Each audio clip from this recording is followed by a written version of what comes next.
Assalamualaikum warahmatullahi wabarakatuh. Halo pemirsa TVRI Sumatera Selatan, apa kabar Anda hari ini? Mudah-mudahan selalu sehat dan tetap semangat menjalankan aktivitas sehari-hari. Senang sekali hari ini saya Nada Nasyaya kembali hadir menjumpai Anda di Halo Dokter. Hari ini tema kita menarik sekali ini, karena memang penyakit ya, ini salah satu merupakan penyakit yaitu keracunan kehamilan. Ini juga sering terjadi pada ibu-ibu hamil. Lalu bagaimana cara kita untuk mengobati dan juga mengantisipasinya? Sudah hadir di studio TVRI Sumatera Selatan hari ini ada Dr. Samsudin Ishak Surya Manggala, SPOG Mars, betul ya? Betul. Dokter spesialis kandungan dan juga sehari-hari sebagai Direktur RSUD Siti Fatimah. Benar. Apa kabar dokter? Alhamdulillah baik Mbak Nada. Alhamdulillah sehat ya dok ya. Siap berbagi bersama pemirsa TVRI Sumsel. Boleh. Berbagi ilmu tentang kedokteran bukan 4 lagu ya dok ya? Betul. Yang mana yang bisa dibagi dan bisa bermanfaat. Dibagi ya. Oke, nah biasanya nih pemirsa nih menarik sekali nih. Mungkin bagi para ibu-ibu ya yang baru mengandung usia kehamilan yang baru-baru nih ya. Nah mungkin butuh banyak upgrade ilmu nih di Halo Dokter sore hari ini. Anda dapat bergabung bersama kami di line telepon di 0711311454. Antisipasi keracunan bagi ibu hamil harus diantisipasi. Nah ini kita akan langsung bahas ini. Dokter, ini dari judulnya aja antisipasi keracunan. Ya. Ini sebenarnya apa ya dokter ya? Kita yang melatar belakangnya mengangkat tema ini biasanya kan adalah fenomena ya atau banyak kasus-kasus yang terjadi. Betul. Ya dok ya. Memang seperti itu ya dok ya keracunan kehamilan ini? Iya. Mungkin terminologi kesehatannya dulu barangkali ya. Keracunan ya. Keracunan kehamilan ini orang kenalnya eklamsi, preeklamsi namanya. Nah itu artinya adanya darah tinggi atau peningkatan darah tinggi, tekanan darah pada ibu hamil usia trimester 3. Trimester 3 ini mungkin 3 bulan terakhir, jadi dari 7 sampai 9 bulan. Jadi keracunan ini bukan karena makanan atau salah mengkonsumsi sesuatu, bukan, tetapi itu nama lainnya karena dianggap penyebab dari peningkatan tekanan darah ini karena ibunya hamil. Jadi seolah-olah hamil itu meracuni si ibu. Makanya terminologi keracunan kehamilan jadi yang dipakai di dunia awam. Preeklamsi ya namanya? Preeklamsi dan eklamsi. Oh, preeklamsi dan eklamsi. Betul. Oke, nah ini itu namanya preeklamsi. Ini biasa terjadi di usia trimester ketiga. Trimester ketiga itu artinya di akhir-akhir kehamilan. Kalau kita 7 bulan ke atas, usia kehamilan 7 bulan ke atas. Pada saat itu tiba-tiba ibu yang sebelumnya tekanan darahnya normal tiba-tiba mengalami peningkatan. Nah ini yang menyebabkan berarti kehamilan nih penyebabnya, bukan karena ibunya memang ada darah tinggi sebelumnya. Jadi yang paling utama, ciri yang paling utama itu adalah tensi meningkat gitu. Betul, tekanan darah tinggi, tekanan darahnya meningkat dari normal. Normalnya adalah ibu hamil biasanya? Ya biasanya ibu hamil ini ada fenomena namanya hemodilusi ya. Hemodilusi itu artinya tekanan darahnya justru malah lebih rendah harusnya. Ya, karena dia ingin mensuplai gizi dan juga oksigenasi ke si janin.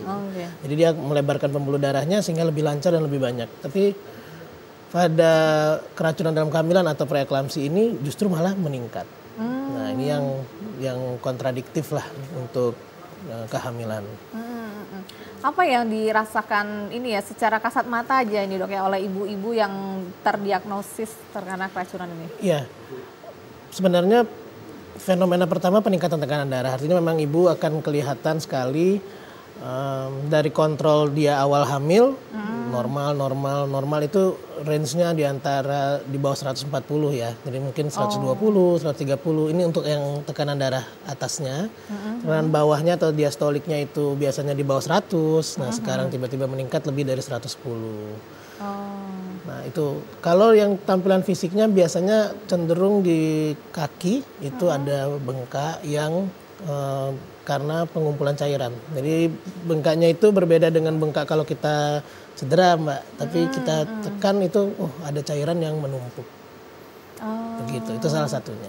Itu berlangsung secara terus-menerus gitu? Iya, jadi awalnya dia tidak ada, tapi di 7 bulan ke atas dia muncul. Oh, jadi sebenarnya kalau misalnya mungkin tidak sempat kontrol pun terlihat dari kaki. Terlihat dari kaki. Kalau tensi kan biasanya harus kontrol dulu ya dok ya. Harus periksa dulu. Jadi terlihat dari bentuk kaki yang membengkak. Membengkak, gitu ya betul.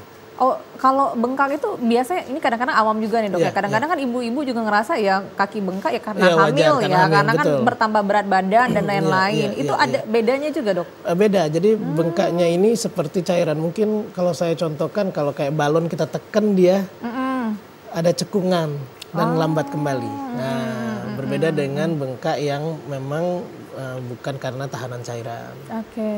Oh, jadi hati-hati ya kalau Betul. misalnya tapi di atas usia kandungan sekitar 7 Iya, bulan betul. ke atas gitu. Ya. Memang yang paling sederhana itu adalah periksa tekanan darah, itu harus rutin. Iya, karena harus itulah Betul, harus kontrol betul, itu ya dok itu ya. panduannya. Ya. Nah, keracunan ini umumnya disebut keracunan memang ya dok ya? Iya, ini bahasa awamnya Awalnya keracunan dalam gitu ya. kehamilan, betul. Oke, keracunan ini dimungkinkan juga nggak terjadi dari awal kehamilan dok? Iya, jadi kenapa dikatakan sebagai keracunan? Karena memang penyebabnya adalah adanya kehamilan pada ibu. Ya. Kenapa tidak di sebelum 7 bulan gitu? Karena sebelum 7 bulan itu bisa jadi memang ibunya ada darah tinggi, terus sekarang hamil. Jadi penyebab peningkatan tekanan darahnya bukan karena kehamilannya. Nah, kalau yang 7 bulan itu kan artinya dari bulan pertama sampai bulan ke-6 tidak ada Dia normal aja ya. tekanan darahnya, tiba-tiba meningkat di bulan ke-7. Itu pembedanya. Dan meningkatnya cukup drastis juga lumayan sangat jauh. Nah, artinya normalnya kan di bawah 140 tadi. Betul. Sekarang udah di atas 160 atasnya. Bawahnya di bawah 100 atau 90, sekarang udah di atas 110. Oke. Nah, karena ini terjadinya di akhir-akhir kehamilan ini dok ya. Jadi sebenarnya apa nih yang menyebabkan hal ini terjadi gitu? Apakah sebelum hamil juga menjadi salah satu faktor resiko juga dok? Iya.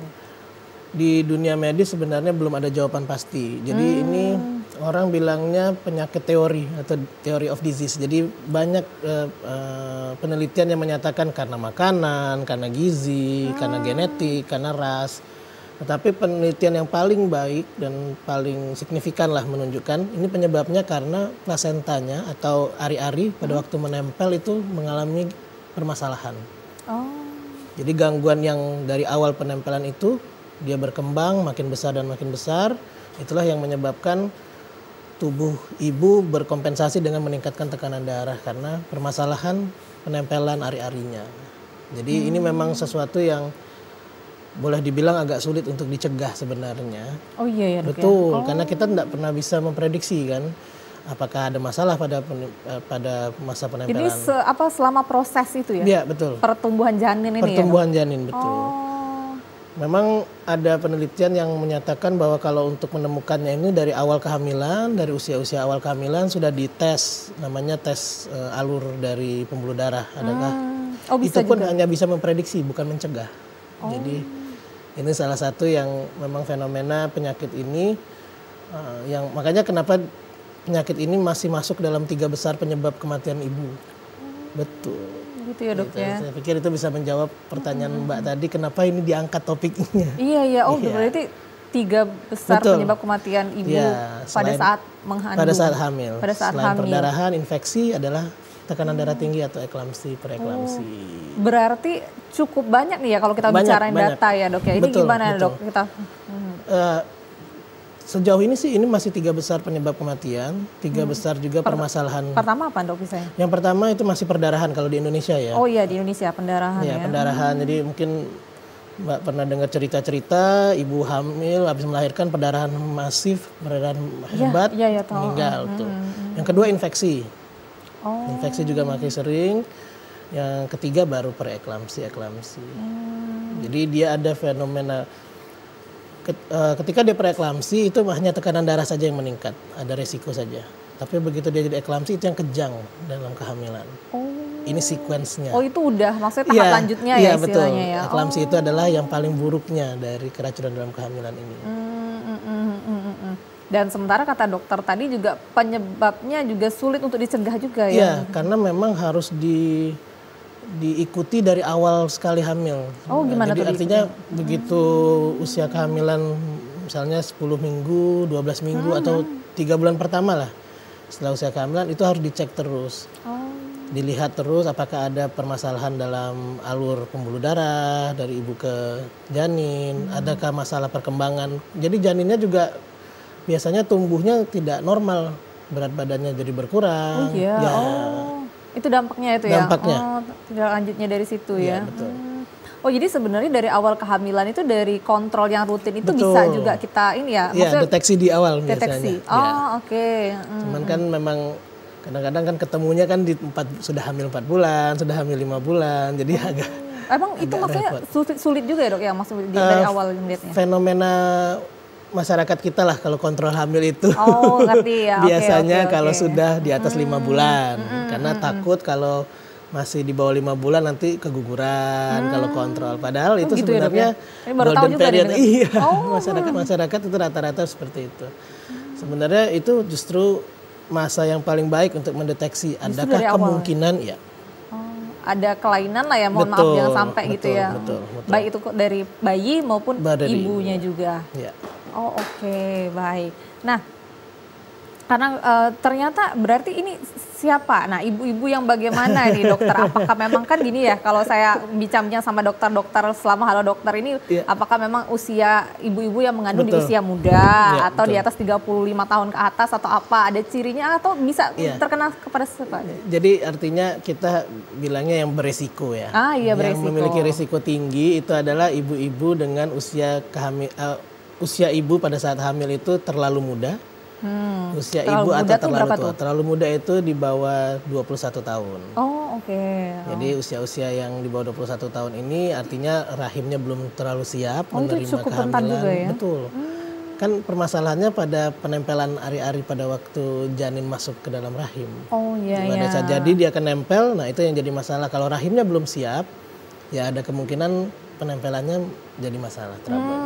Atau usianya sudah terlalu tua di atas 40. Oh dia oke. Ya, di atas 40 rahimnya sudah tidak optimal lagi. Jadi itu risiko. Faktor-faktor Bukan resiko berarti itu ya. pasti itu akan terjadi. Betul. Betul. Tapi bisa Dihindari lah kalau- dihindari untuk betul, hal-hal itu betul, gitu ya betul. dok ya. Oke, nah ini biasa juga terjadi untuk kehamilan yang keberapa kali nah, ini juga ya. Kan ada yang memang anak pertama mungkin karena Betul. belum pengalaman atau Betul, kedua betul, ketiga betul, gitu. betul. Kalau risikonya yang paling tinggi pada kehamilan yang pertama. Jadi pada saat rahim pertama kali menerima janin itu dia ada risiko karena tidak semua rahim bisa optimal menerima penempelan janin. Bukan berarti dia tidak tumbuh tidak bisa tumbuh besar, tumbuh tapi ada kelainan pasti Yang pada pertama ibu. ya. Betul. Kita terima telepon dulu nih Ya, dokter. siap. Halo dokter. Halo. Halo, Ya, wah dengan siapa di mana nih? halo dokter. Iya, dengan bapak siapa di mana nih? Pak Toha di Palembang. Pak Toha. Ya silakan Pak Toha, apa yang mau ditanyakan? Ya, lahir batin dok. Maaf lahir batin. Oh siap, maaf lahir batin Pak. Saya ada pertanyaan, berapa poin pertanyaan. Silakan Pak. Ada 2 poin pertanyaan itu umur 41, 42 masih produktif nggak? Kalau perempuan, kalau lakinya 60-an. Oke, lanjut. Apalagi Pak? Cukup itu aja. Oh, satu pertanyaan. Terima kasih. Baik. Minal Waalaikumsalam. aidin wal faizin. Minal aizin wal faizin. Maaf lahir batin. Terima kasih Pak Toha. Silakan di mana nih Masih- dokter? Ya, mungkin pertanyaan dari Pak Toha itu adalah kapan sih wanita ini berhenti produksi? Ya? Jawabannya adalah pada saat wanita itu menginjak usia menopause. Oke. Ya, menopause itu paling gampangnya kurang lebih kalau dia sudah nggak haid lagi lah, kira-kira seperti itu.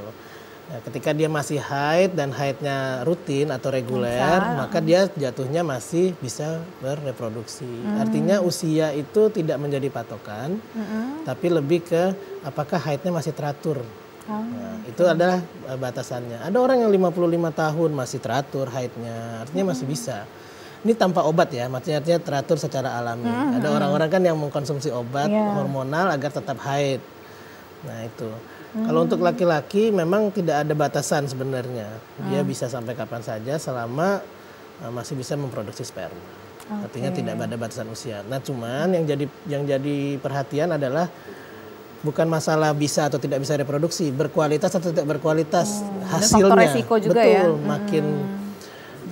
makin bertambah umur, kualitas sel telurnya wanita itu justru makin menurun.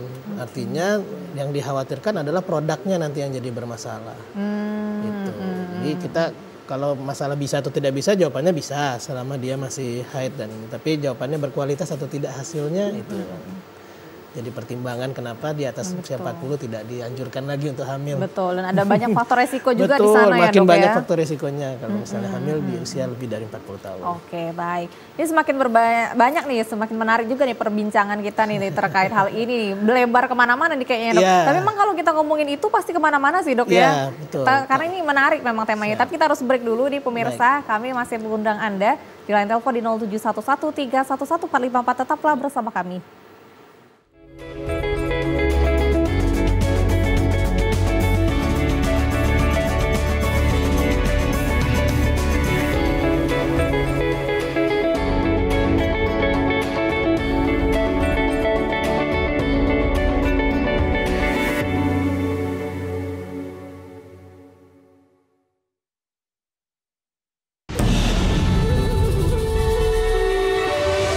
Ribuan suku dan bahasa, warna-warni budaya. Ajarkan kita bijaksana, menjaga Indonesia kaya. Ayo benar kita bersyukur, rakyat terus bersatu padu, pemerintah yang adil dan jujur, pimpin negaraku maju. Ayo mama, jangan marah beta. Dia cuma pegang beta. Ayo mama, jangan marah beta.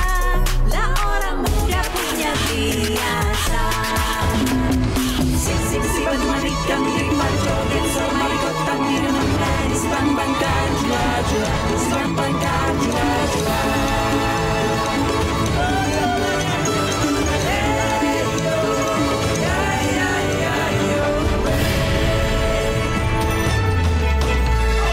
Dari Aceh hingga Papua, kita semua bersaudara, bekerja dan berdoa, bangga dan bersahaja untuk Indonesia Raya. TVRI, media pemersatu bangsa.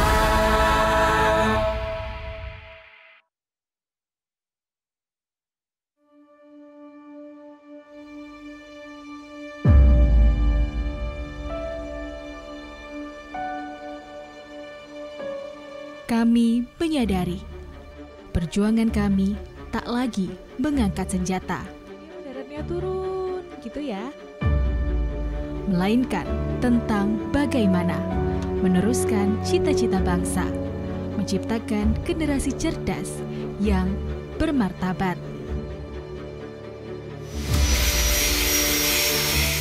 Kami yakin semua bisa dicapai. Berinovasi menjadi solusi, karena masa depan bangsa ini diciptakan oleh apa yang dikerjakan hari ini, bukan esok hari.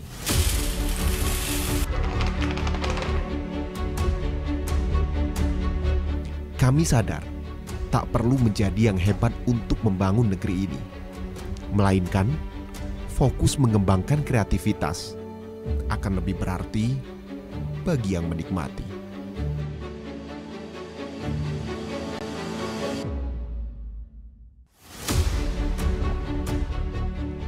Terkadang, realita tidak semudah yang dibayangkan.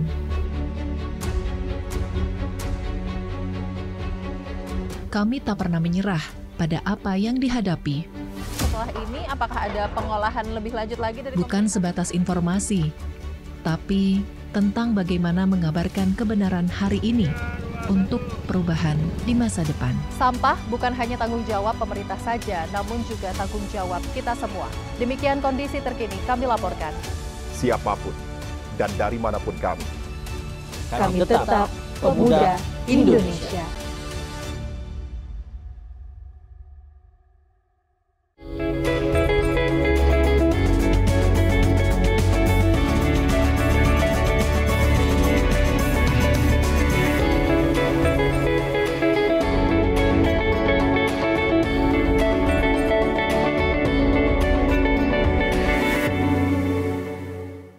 Terima kasih pemirsa dan masih bersama kami di Halo Dokter. Dan tema kita masih membahas tentang antisipasi keracunan bagi ibu hamil. Pemirsa silakan untuk Anda yang ingin konsultasi langsung nih, mumpung ada Dr. Samsudin SPOG di studio hari ini, silakan Anda dapat bergabung bersama kami di line telepon di 0711 311 45 terkait soal kehamilan lah. Juga pokoknya kita luas aja ya dok ya, terserah lah pemirsa mau nanya apa karena memang lingkupnya ini sangat luas kalau kita ngomongin kehamilan ya dokter ya. Nah, oke, nah tadi saya nanya sebelum Pak Toha tadi nih ternyata lebih beresiko di anak pertama gitu. Betul, ya dok ya. Resikonya, ini nih kenapa? Karena baru pertama kali ya istilah katanya ya dok. Jadi ya? Artinya banyak ada teori yang bilangnya ini adalah reaksi benda asing. Jadi kan artinya kan untuk yang pertama kali hamil ini kan janin ini kan dianggap benda asing bagi tubuhnya. Tidak pernah ada pengalaman. Maka risikonya meningkat. Bukan berarti juga di kehamilan kedua dan ketiga jadi aman karena sudah pernah hamil, berarti nggak akan terjadi, bukan? Karena ini kan tetap aja permasalahan pada proses menempelnya ari-ari itu ya ke rahim. Karena kita tidak pernah tahu apa yang terjadi pada waktu itu. Bisa jadi pada saat implantasi ada gangguan, ibunya sakit atau apa sehingga proses penempelannya itu tidak optimal. Nah kalau ini case-case kalau misalnya udah terjadi di anak pertama gitu, kemungkinan di anak kedua dan ketiga itu terjadi atau kemungkinan bisa tidak jadi tidak lagi? Belum ada korelasinya bahwa kalau ada di anak pertama pasti terjadi di kedua dan ketiga. Karena memang setiap kehamilan itu adalah sesuatu yang unik ya. Jadi artinya anak yang pertama dan anak yang kedua itu adalah dua hal yang berbeda dan tidak bisa dijadikan bukan satu episode yang bersambung. Gitu. Karena kondisinya berbeda, pada saat hamil yang kedua mungkin lebih optimal, ibunya tidak sakit, gizinya cukup dan baik, sehingga pada saat penempelan ari-ari tidak ada kendala. Jadi kita belum bisa tahu juga ya dok ya. Belum bisa diprediksi. Belum bisa diprediksi yang tadi anak pertama atau kedua ketiga. Atau mungkin bisa saja case-case yang pertama ada mungkin kedua enggak. Kita nggak tahu gitu ya dok ya. Bisa. Ternyata memang seunik itu ya. Iya benar. Sebeda-beda itu ya. Nggak ada ininya ya. Nggak bisa diprediksi juga gitu ya dok ya. Oke. Nah dokter. Jadi kalau misalkan ini kalau ada faktor resiko, maksudnya ada penyakit-penyakit lain juga nih, misalnya kita nggak tahu ya ibu-ibu, calon ibu ini juga punya penyakit-penyakit lain lah istilahnya gitu. Nah ini juga lebih beresiko juga nggak nih kena keracunan ini dok? Iya betul, jadi memang sangat disarankan walaupun memang ini sesuatu yang jarang lah dilakukan. Sebenarnya jauh sebelum dia jadi calon ibu ya, sebelum dia jadi calon mempelai itu juga ada pemeriksaan namanya, jadi premarital namanya, premarital. Kita terima telepon dulu ya sebelum menjawab itu ya. Halo dokter. Halo dokter. Iya, dengan siapa di mana Bu? Dari Rani di Palembang. Oh oke, silakan Bu Rani. Iya, bagus sekali temanya Pak Dokter. Boleh nanya bagaimana cara untuk mengenali makanan yang telah terkontaminasi dan tidak aman untuk dikonsumsi oleh ibu hamil. Dan yang kedua, apakah kebiasaan harian yang dapat membantu ibu hamil mencegah keracunan makanan? Dan yang ketiga, apakah ada obat-obatan atau suplemen yang dapat membantu mengatasi gejala keracunan makanan pada ibu hamil? Terima kasih Pak Dokter. Terima kasih Bu Rani. Wah banyak sekali ya pertanyaannya nih. Mumpung ya bisa konsultasi langsung nih di TVRI nih. Baik. Boleh silakan. Jadi artinya ya mungkin ini berlaku umum sebenarnya, tidak hanya harus pada ibu hamil. Yang pasti ibu hamil harus makan masakan yang masaknya matang. Jadi kita menghindari sekali misalnya daging-daging atau lauk pauk yang tidak dimasak secara matang.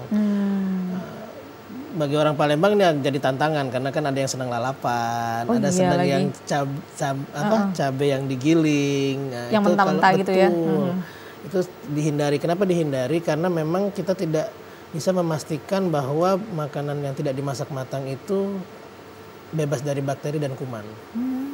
Karena kuman ini kan dan bakteri ini akan mati pada suhu-suhu tertentu.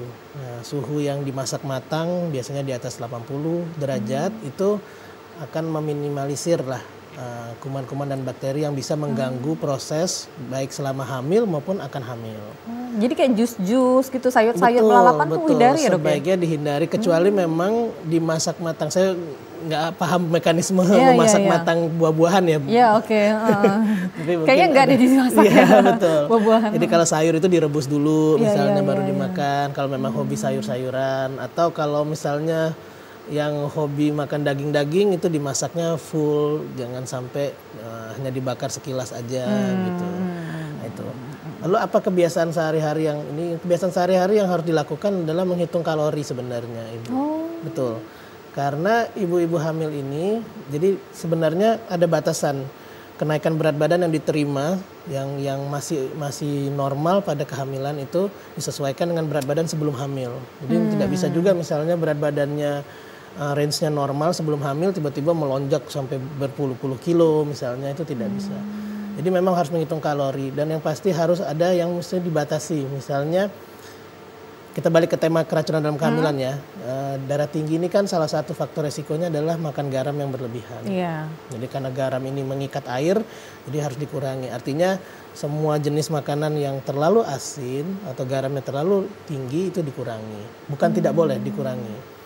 Lalu yang kedua, pengawet yang pasti harus dihindari. Artinya memang benar-benar makanan yang dimasak secara murni, bukan makanan-makanan yang sifatnya kemasan atau kaleng. Itu dihindari sebagai kebiasaan. Nah untuk obat ya atau vitamin. Kalau misalnya terjadi sebenarnya tidak ada obat khusus ya kalau untuk keracunan makanan dalam tanda kutip. Jawabannya adalah dibilas sebenarnya. Dibilas ini biasanya paling simpel adalah dengan minum susu sebenarnya. Ya minum susu ini netralisirnya cukup banyak. Fungsinya cukup banyak. Cuman yang jadi masalah kadang-kadang kita minum susunya itu dengan gula. Jadi gulanya yang jadi masalah sekarang. Ya. Minum susunya harus susu yang murni. Ya. Kalaupun ada gula bolehlah hanya untuk perisa sedikit. Jangan sampai benar-benar flat ya susunya rasanya ya. Itu cara sederhananya kalau memang ada keracunan makanan ya.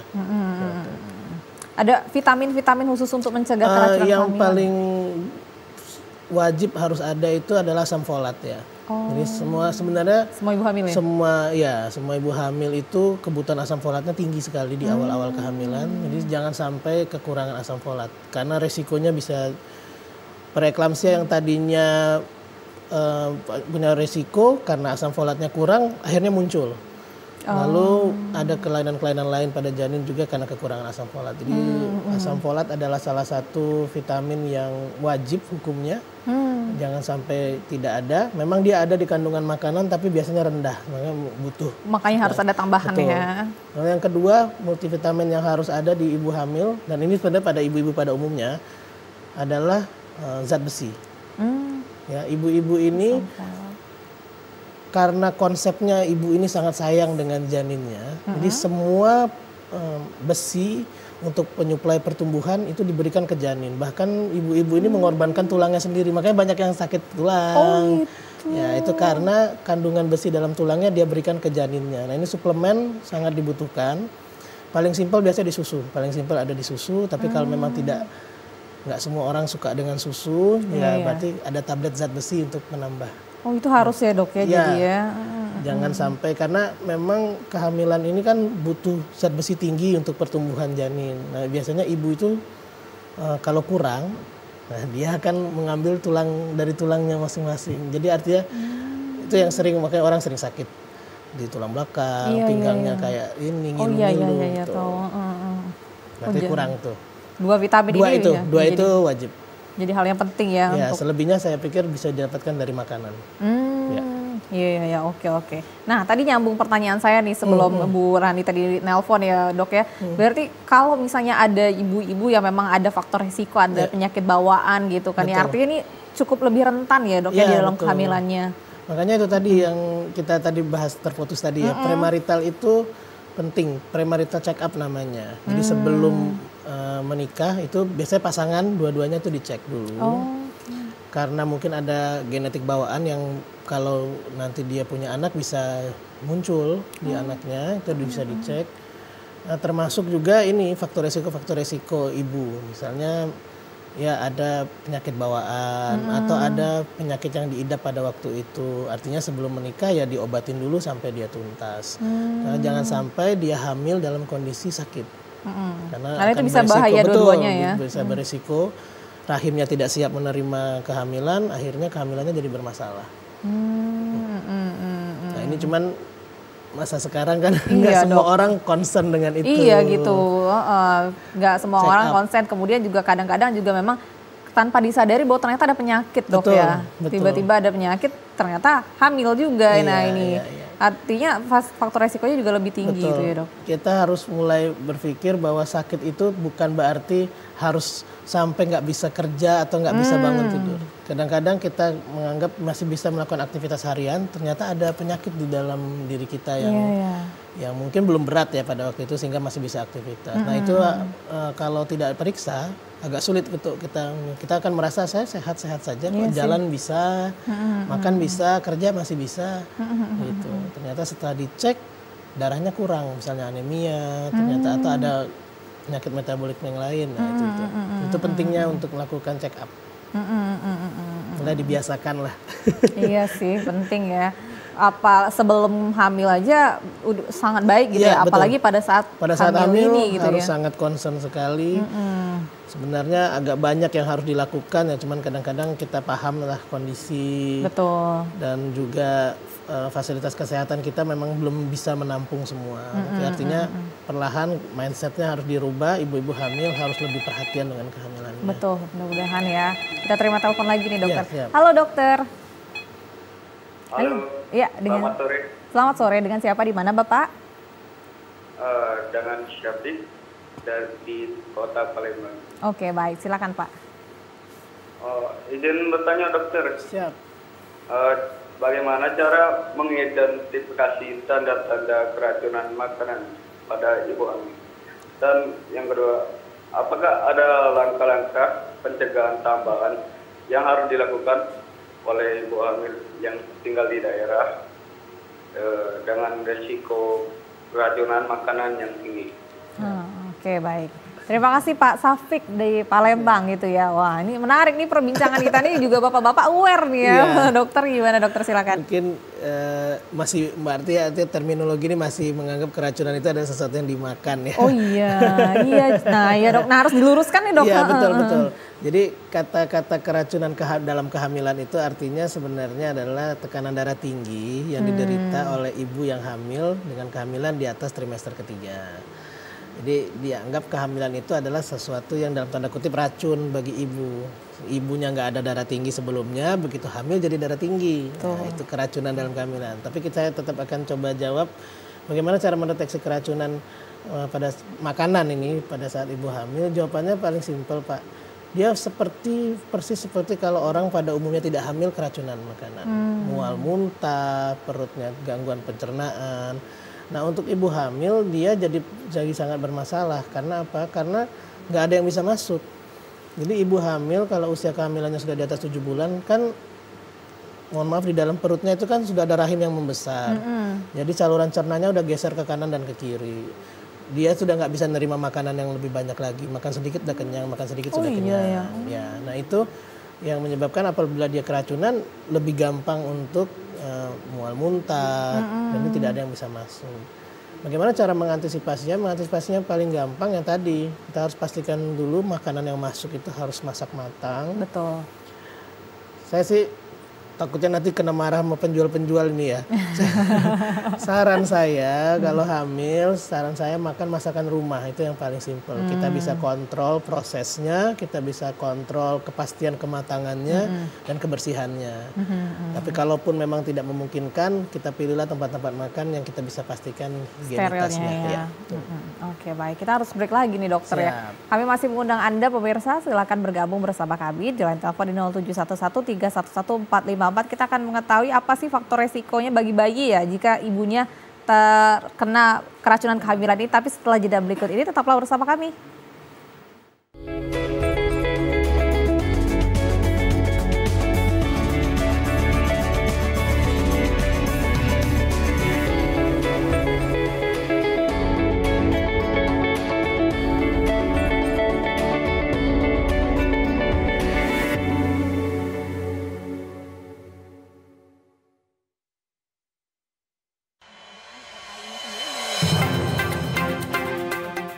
banyak sekali teknologi berbasis kecerdasan buatan yang bisa kita manfaatkan. Menyajikan isu-isu aktual, sosialisasi kebijakan yang menyangkut kepentingan publik. Artinya memberikan ruang kepada peserta didik untuk berkembang sesuai dengan keinginan mereka, sesuai dengan passion mereka, bakat dan minat mereka. Semuanya bisa Anda simak dalam dialog suara Sriwijaya.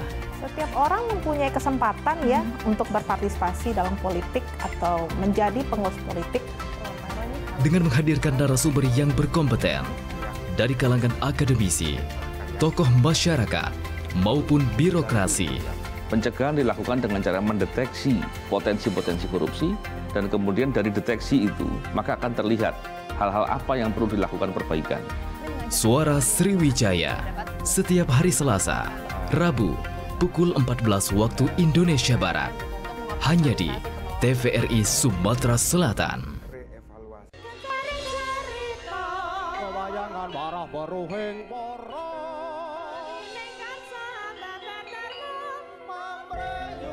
Salah satu keanekaragaman budaya Jawa yang masih favorit hingga saat ini adalah wayang.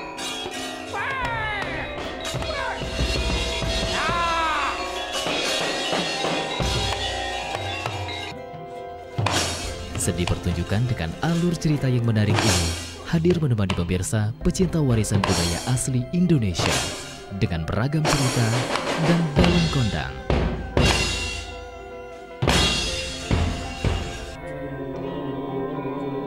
Wayang setiap Sabtu pukul 22 waktu Indonesia bagian Barat. Hanya di TVRI Sumatera Selatan, media pemersatu bangsa.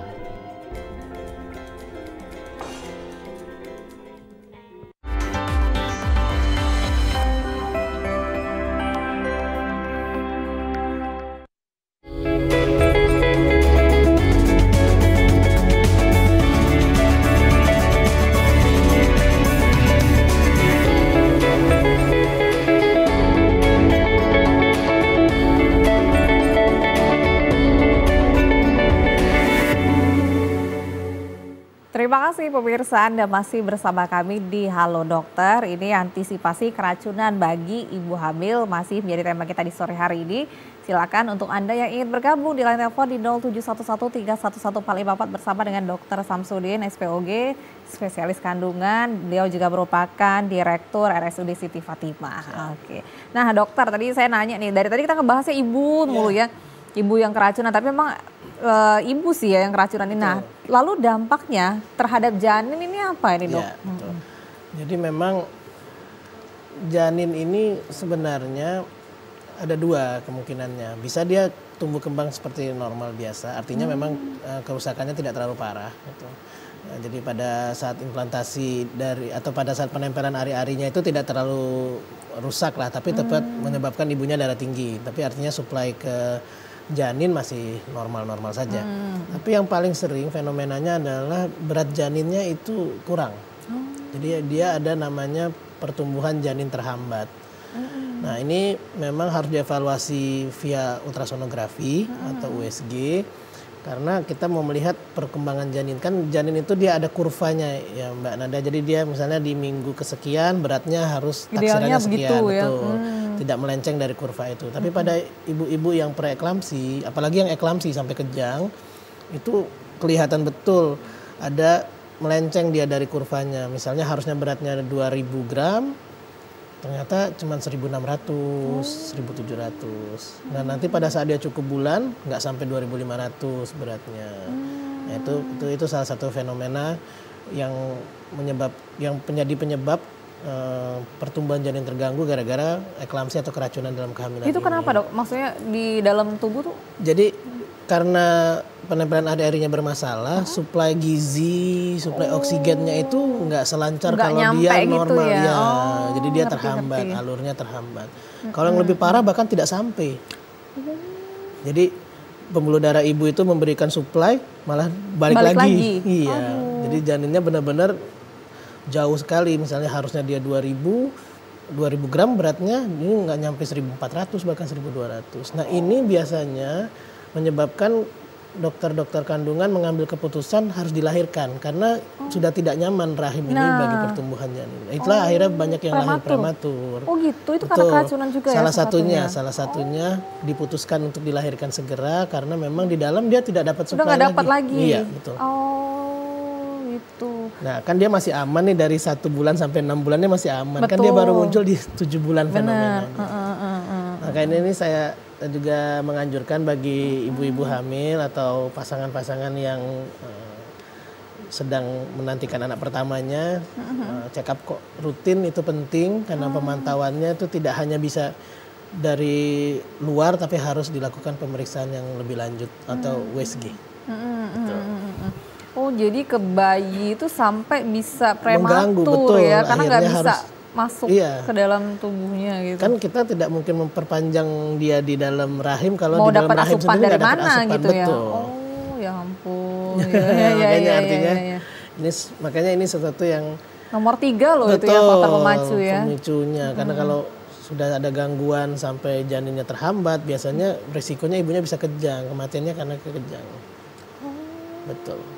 Bisa sampai kejang itu ya? Atau pecah pembuluh darah karena tensinya terlalu tinggi gitu. Betul, ibunya jatuh ke stroke dan Dok, tapi itu bisa diobati nggak sih dok? Iya, jadi sementara selama tidak ada gejala ke janin, artinya belum ada gangguan ke janin, biasanya kita pertahankan terus kehamilannya ini, ibunya dikasih penurun darah. Oh bisa pakai? Ya, mungkin bukan menghilangkan tapi lebih ke mengendalikan saja agar jangan sampai terlalu tinggi atau jangan sampai janinnya dapat gangguan suplai. Jadi ketika sudah ditetapkan ini keracunan dalam kehamilan, dia harus dipantau ketat pertumbuhan janin, tekanan darah ibu. Oh harus lebih intens lagi ya kontrolnya ya harus dilihat gitu ya dok ya. Mungkin bisa sampai setiap 2 minggu sekali barangkali atau seminggu sekali kontrolnya. Oh ya biasanya sebulan sekali gitu ya dok ya. Jadi harus lebih intens karena udah terdiagnosis itu. Terdiagnosis, jangan sampai kita terlambat mengambil keputusan, janinnya udah nggak tumbuh. Bahaya di dua-duanya. Bahaya di dua-duanya. Karena selama masih ada di dalam rahim, ibunya masih akan tetap resiko tekanan darah tinggi terus. Sementara secara umum kita tahu resiko darah tinggi itu apa gitu ya. Betul, kalau dia terlalu tinggi, ibunya tidak bisa kompensasi, bisa pecah pembuluh darah dan bisa sampai stroke dan mungkin mohon maaf sampai bisa meninggal. Oh, ini benar-benar kayak darah tinggi pada umumnya ya resikonya dok ya. Dan melonjaknya terlalu tinggi lagi ini. Drastis gitu ya dok ya. Oh, jadi paling kalau misalnya bisa diobati tuh untuk bisa coba untuk diturunin gitu ya coba untuk tensinya. ditahan, jangan sampai dia terlalu tinggi sehingga bisa berisiko yang lain. Kaki yang bengkak-bengkak itu Kaki bisa yang ini? bengkak itu sebenarnya bisa karena itu kan masalahnya cuman cairannya tidak bisa lancar. Ya. Tapi nanti artinya setelah kelahiran biasanya kembali ke normal lagi. Oh, tapi selama masa keracunan itu masih itu ya? Masih akan bengkak terus. Oh, iya. Case yang dokter biasa hadapin gitu ya saat ini maksudnya umumnya gitu ya dok ya bisa nggak? Maksudnya rata-rata bisa lahir normal atau jadinya prematur? Sebagian besar alhamdulillah sih bisa, tapi kita memang tidak sampai cukup bulan. Misalnya kan cukup bulan itu kan 40 minggu atau 90. Oh iya. Biasanya kita di 36, 37 itu sudah kita lahirkan. Sudah cukup lah ya untuk bisa dilahirkan. Terus pertanyaannya apakah masih bisa nggak dokter lahirnya tidak operasi? Iya, Jawabannya normal. masih memungkinkan. Masih memungkinkan karena banyak mekanisme lah memacu biar bisa kontraksi dan lain-lain. Penyakit ini tidak mengharuskan semuanya harus dioperasi. Kan ada syarat lahir dari pervaginam itu terpenuhi cukup dan masih bisa. Jadinya orang dulu takut tekanan darahnya tinggi nih. Iya, nanti kalau misalnya dia ngeden lebih tinggi lagi nanti bahaya. Kita kan sudah punya banyak mekanisme ya bahwa tidak harus ngeden yang sampai itu ya membuat tensi naik gitu. Betul. Bahkan ada proses persalinan itu yang sudah tidak nyeri lagi sekarang. Oh gitu. Ya, betul. Ada metodenya. Dengan teknologi dan metode yang sudah bahwa nggak harus sampai yang mukanya merah ngeden baru lahir tuh. Iya, biasanya kan di TV-TV gitu dok. Iya, betul. Ternyata udah nggak lagi. Sudah nggak lagi. Jadi artinya itu kekhawatiran itu sudah bisa kita singkirkan. Artinya jangan khawatir ibu-ibu apabila misalnya nanti terdiagnosa keracunan dalam kehamilan, jangan langsung down, terus langsung berpikir pasti dioperasi. Iya sih dok. Oh oke. Ini agak-agak maju mundur nih. Soalnya saya cukup penasaran sih ya dengan yang hal seperti ini gitu ya dok. Jadi misalkan nih ya di usia di trimester akhir gitu terdapat indikasi-indikasi dari hasil itu udah bisa didiagnosis ya dok ya bahwa ini adalah keracunan. Kita telepon dulu deh. Oke. Halo dokter. Halo. Halo, Assalamualaikum. Waalaikumsalam. Dengan siapa di mana Pak? Sama Pak Restu, jalur 20. Oh Pak Restu, jalur 20. Silakan Pak. Ya, ini yang saya mau tanyakan ini ada kan seorang ibu hamil, dia suka nggak mau makan nasi, kadang-kadang makan maunya jajan-jajan. Itu gejala apa itu dok? Itu aja, makasih. Assalamualaikum. Waalaikumsalam. Pak Getun, jalur 20. Luar biasa, jauh-jauh ya dok yang nelpon ini. Makasih ya Pak ya, akan dijawab langsung oleh Dr. Samsudin. Silakan dok. Pertama saya alhamdulillah yang nelpon banyak bapak-bapak, artinya bapak-bapak peduli. Biasanya bapak-bapak nggak peduli. Iya ya. Yang penting istrinya sehat, sudah selesai. Alhamdulillah. Kalau peduli ya. Kenapa tidak makan nasi? Kalau kehamilannya tadi saya bilang kehamilannya sudah di atas 7 bulan, biasanya perut wanita itu sudah penuh dengan rahim. Jadi ususnya itu sudah ke kanan ke kiri. Jadi dia tidak akan nyaman dengan makanan-makanan yang besar. Makanya biasanya kita berubah mindsetnya menjadi makanan cair. Susu atau roti yang dilembutkan. Dan makanan juga porsinya juga dikurangi. Karena gampang merasa full atau begah. Jadi nggak bisa lagi itu makan seperti biasa sebenarnya. Polanya harus sudah mulai diubah. Jadi itu hal yang wajar sebenarnya Pak. Bukan karena jangan khawatir nanti kurang gizi nih, bukan. Makanya artinya kita rubah ke makanan yang lebih cair dan lebih lunak, biasanya yang banyak serat sehingga pada saat makanan masuk buangnya juga lebih lancar dan tidak harus ngeden. Gitu ya, itulah menjawab ya. Mudah-mudahan Pak Getun nggak cemas nih kenapa kurang makannya. Akan kita sambung lagi nih dokter, kita harus break lagi nih pemirsa. Nanti di segmen terakhir Anda masih bisa bergabung di 07113114454. Tetaplah bersama kami di Halo Dokter.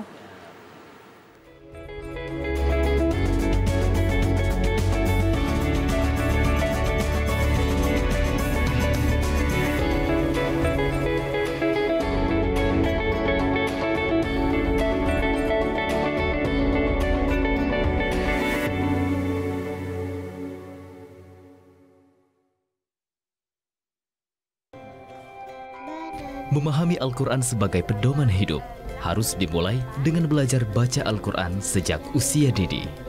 Walaupun sudah bersambung, boleh diputus ba ya. Cinta Quran, program acara belajar baca Al-Quran dengan metode Iqra. Wahlul 'uqdatam min lisani yafqahu qawli. Setiap hari Senin, pukul 9 waktu Indonesia Barat dan pukul 14 waktu Indonesia Barat. Hanya di TVRI Sumatera Selatan.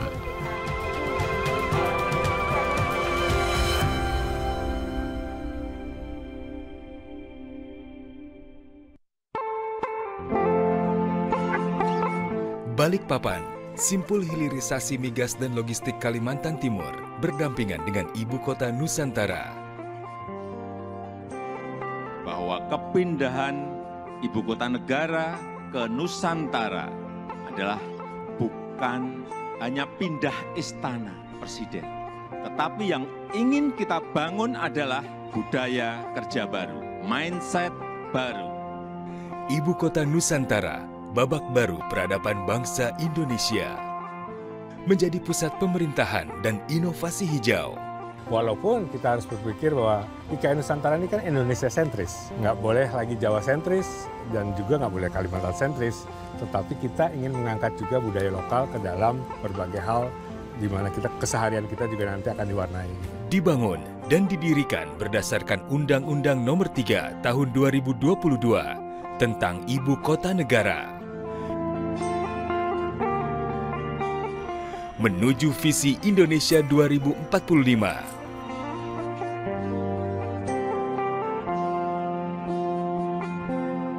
Kota Dunia untuk semua.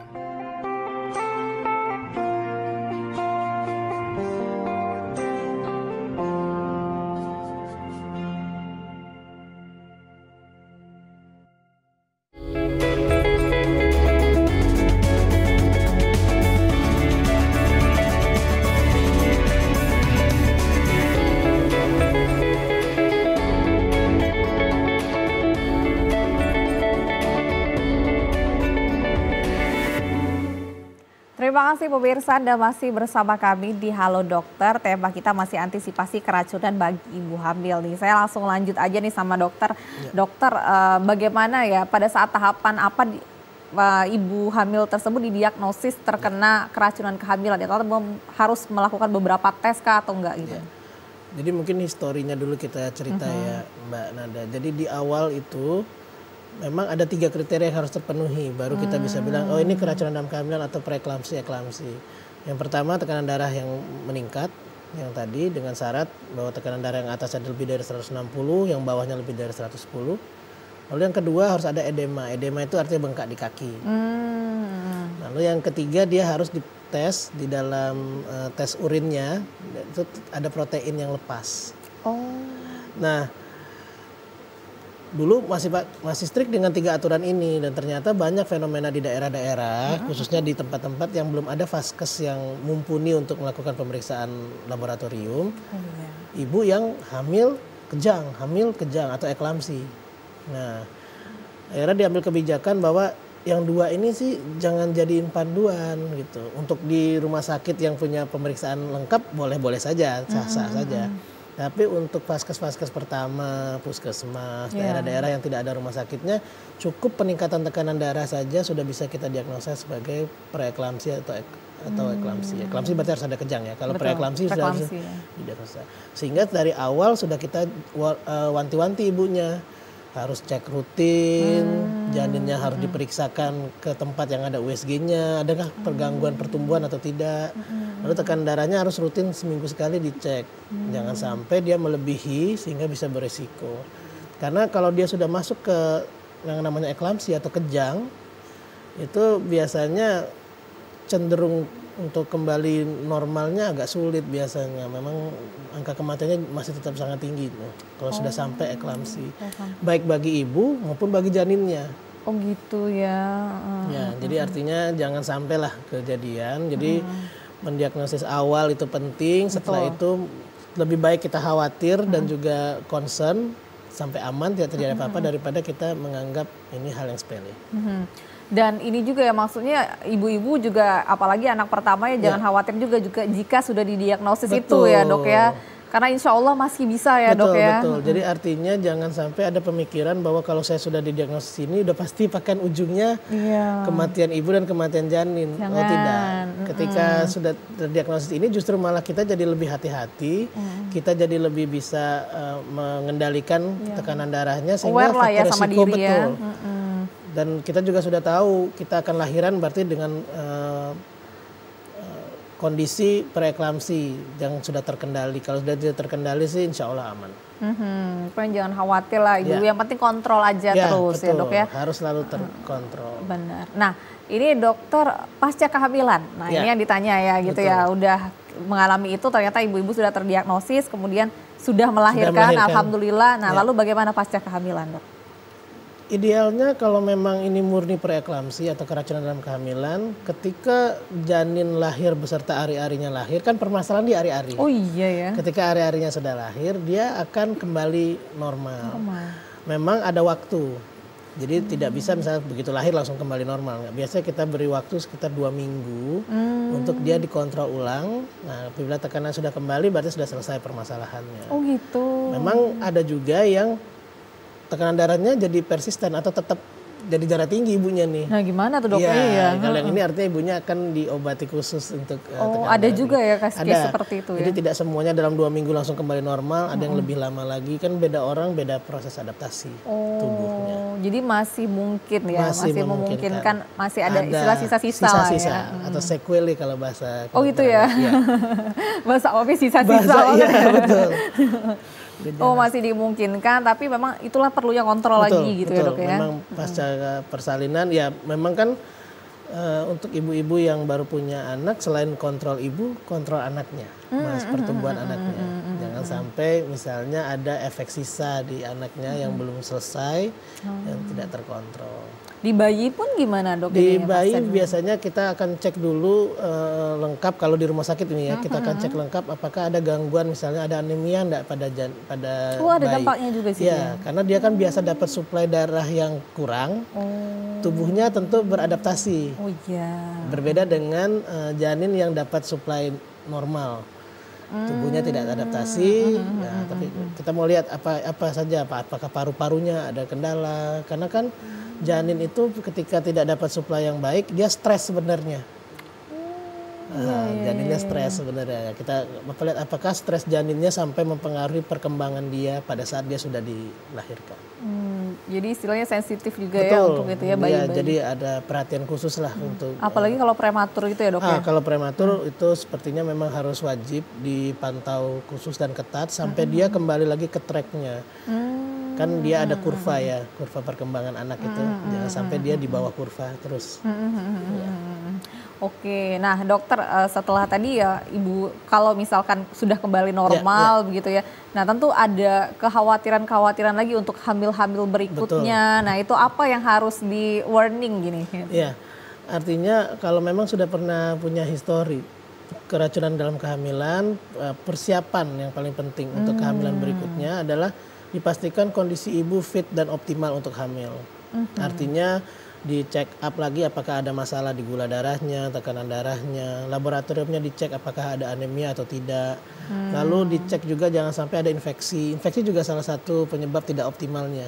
Jangan kan kita khawatirkan rahim itu tidak optimal pada saat menerima penempelan dari ari-ari tadi. Nah, itu harus agak ketat dicek, terutama bagi yang memang ada niat untuk menambah anak gitu ya. Iya. Apalagi baru anak pertama misalkan ya. Betul.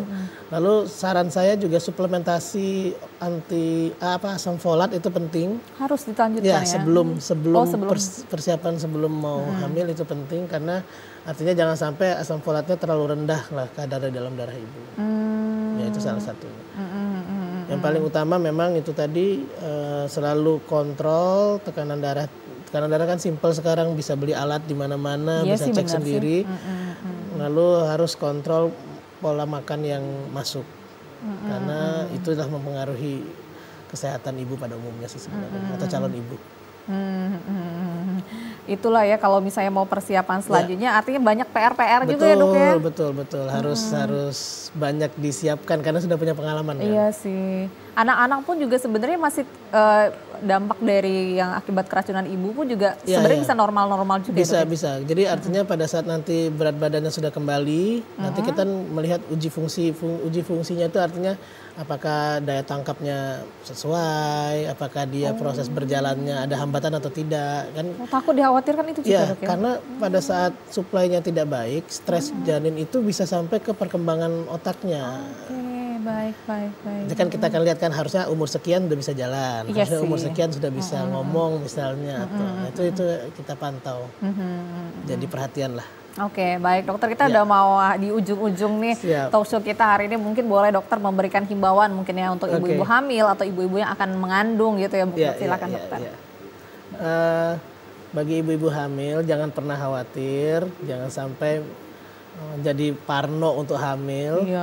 Tapi yang paling penting adalah persiapannya. Persiapan bahkan sebelum ibu ingin hamil. Jadi misalnya ada rencana mau punya anak lagi. Nah sebelum itu selalu check up dulu semua kesehatannya. Karena kadang-kadang apa yang terlihat di mata belum tentu sesuai dengan apa yang ada di tubuh. Kita merasa kita sehat tapi ternyata setelah dicek ada sesuatu yang harus. Dan kalau memang ada itu jangan juga khawatir, bukan berarti tidak bisa hamil. Itu bisa dikoreksi, bisa diperbaiki, setelah sudah optimal lagi silakan dimulai. Dan yang paling penting hamil itu bukan cuma fungsinya ibu, tapi ada tugas bapaknya juga di situ.